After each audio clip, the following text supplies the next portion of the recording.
Matagumpay ang naging karera ng Philippine National Para-Athletics Team sa 2025 New Delhi World Para-Athletics Grand Prix na ginanap sa India matapos makapag-uwi ng kabuang 15 medalya.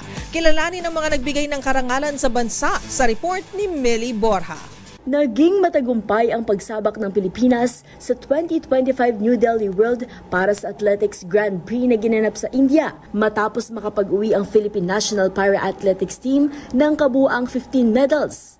Nanguna ang dalawang Paralympians na sina Sendy Asusano at Gerald Mangliwan para sa Nationals para tuluyang maiuwi ang 5 ginto, 6 na silvers at 4 na bronze. Nakuha ni Mangliwan ang 2 gold sa men 400 meter at men 800 meters. Habang 3 ginto naman ang naiuwi ni Asusano sa women javelin throw, women discus throw at women shot put. Samantala, narito ang mga para-athlete na nakapag-uwi naman ng silver medal sa naturang international competition.